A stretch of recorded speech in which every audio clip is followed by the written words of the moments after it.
Hi అండి, welcome to Jyothish kitchen. ఈరోజు మన కిచెన్లో రెసిపీ కారప్పొడి అండి.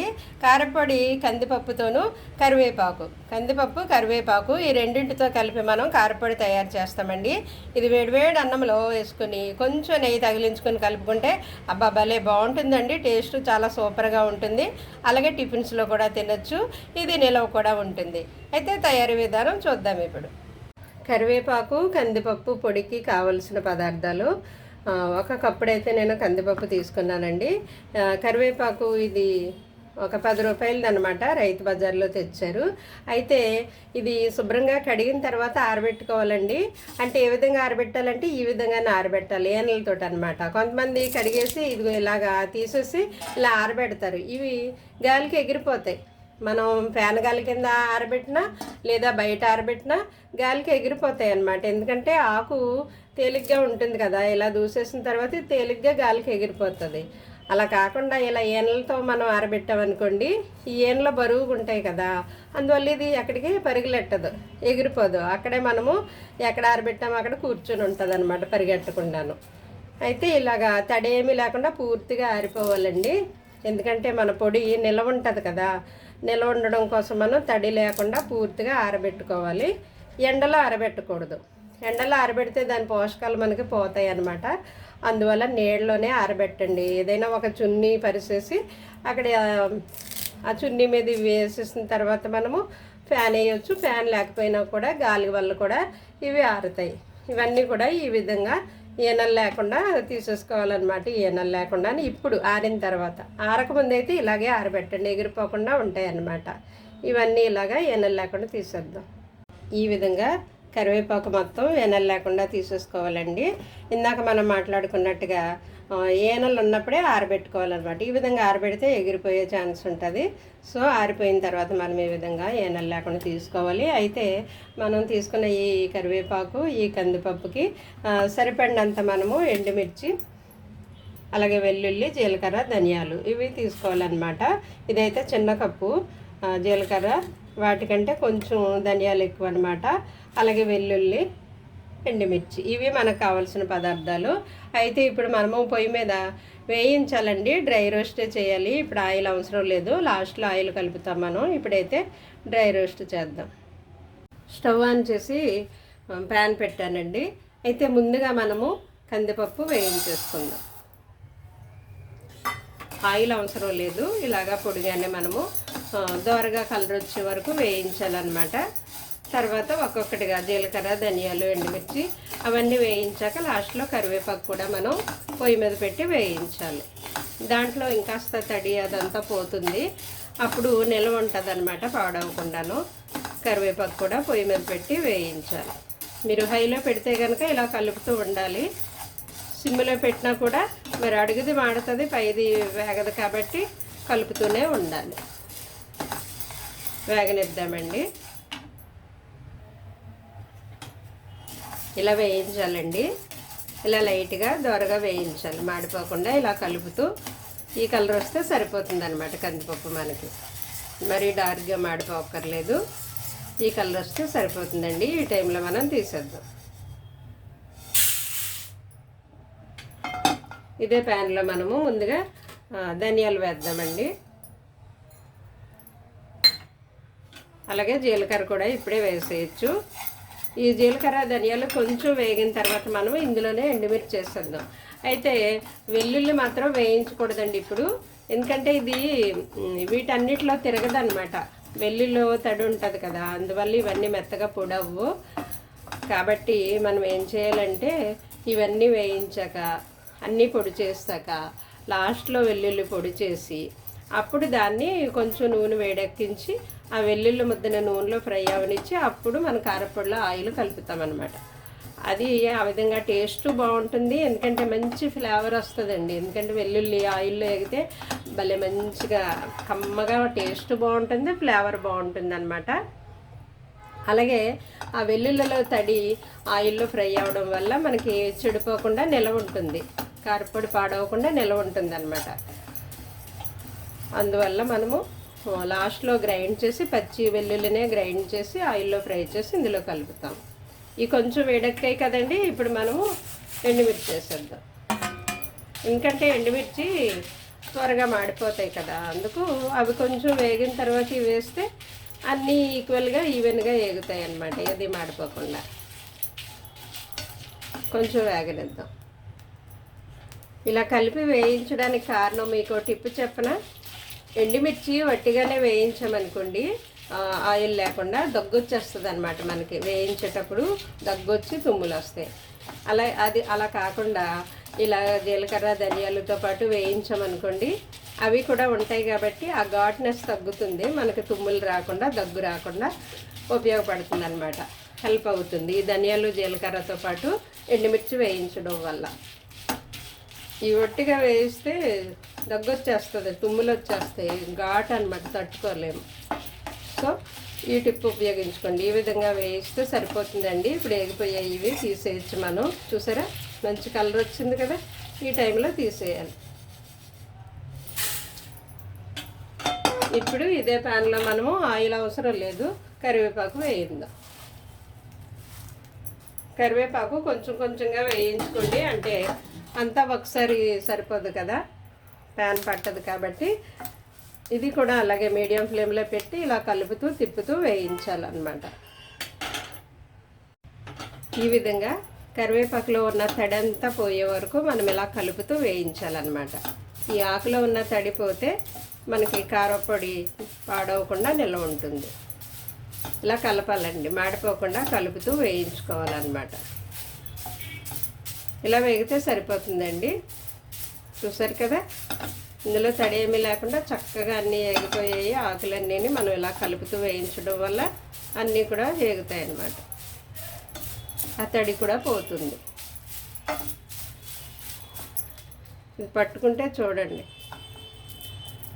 ఇలా పొడిమైపోతుంది కదా, పట్టుకుంటే అలాగా వేయించాలన్నమాట. ఇప్పుడు ఇవి తీసేసి ఇంకా ఉన్న కరివేపాకులు కూడా వేయిందామండి.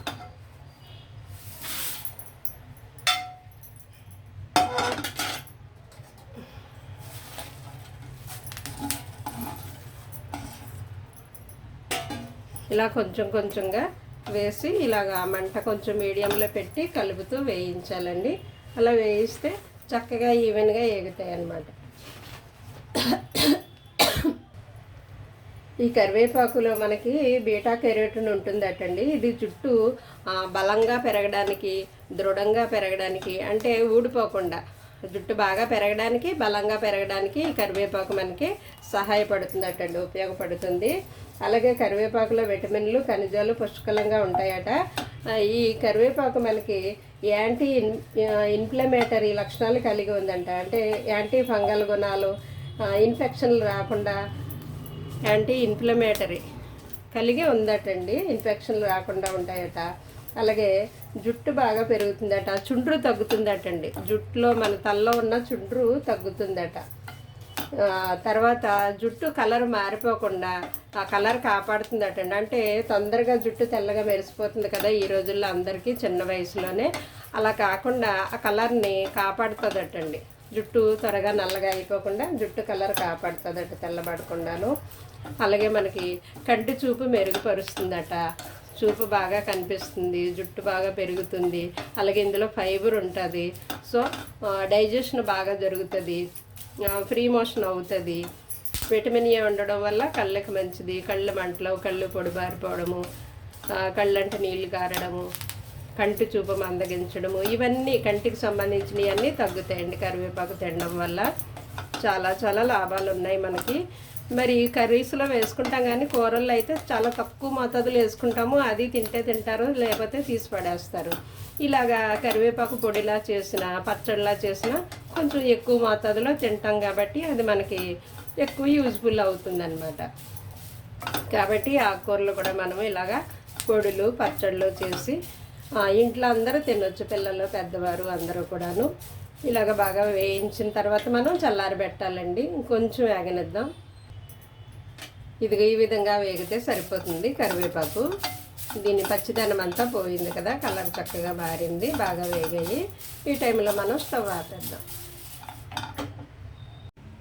మనం వేయించి పెట్టుకున్న ఈ కందిపప్పు, అలాగే ఎండుమిర్చి, ధనియాలు, జీలకర్ర, అలాగే కరివేపాకు ఇవన్నీ కూడా చల్లగా అవ్వనివ్వాలండి. చల్లగా అయిన తర్వాత మిక్సీలో పొడి చేద్దాం.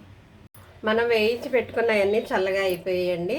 అయితే వీటన్నిటికీ నాకు ఈ సాల్ట్ సరిపోతుందనమాట. ముందుగా సాల్ట్ నేను మిక్సీ జార్లో వేస్తాను. అయితే ఈ ఆకులు వట్టిగానే వేస్తే గ్రైండర్ సరిగా తిరగదనమాట మిక్సీ. సో కొంచెం ఆకులు, కొంచెం ఈ ధనియాలు, ఎండుమిర్చి, కొంచెం కందిపప్పు ఇలా వేసి తిప్పితే మిక్సీ చక్కగా తిరుగుతుందండి. అది కాకుండా ఈ ఎండుమిర్చి ఘాటు మనకు రాకుండా ఉంటుందన్నమాట. ఎండుమిర్చి వట్టిగానే వేయిస్తే ఘాటు వచ్చేసి తుమ్ములు దగ్గులు వస్తాయి. కాబట్టి మనము ఈ మూడు కొంచెం కొంచెం కొంచెం కొంచెం తీసుకుని మిక్సీ చేస్తే మిక్సీలో బాగా నలుగుతాయి, మెత్తగా అవుతాయి, మనకు దగ్గు రాకుండా ఉంటుంది. ఇప్పుడు ఇవన్నీ కలిపి పొడి చేద్దాం.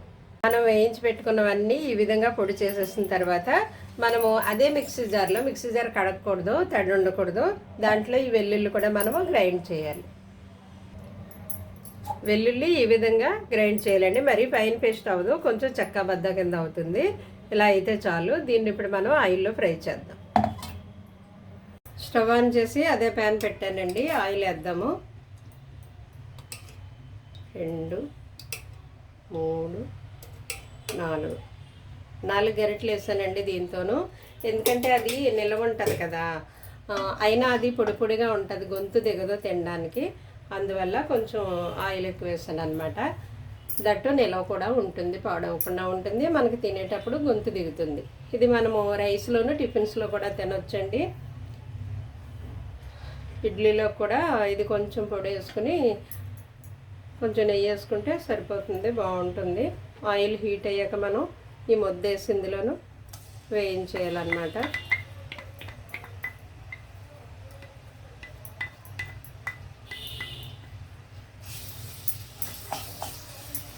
ఇది బాగా బ్రౌన్ కలర్ వచ్చేలాగా వేయించాలండి. మంచి గోల్డెన్ కలర్ వచ్చే వరకు ఈ వెల్లుల్లి ముద్ద ఆయిల్లో వేగనివ్వాలన్నమాట.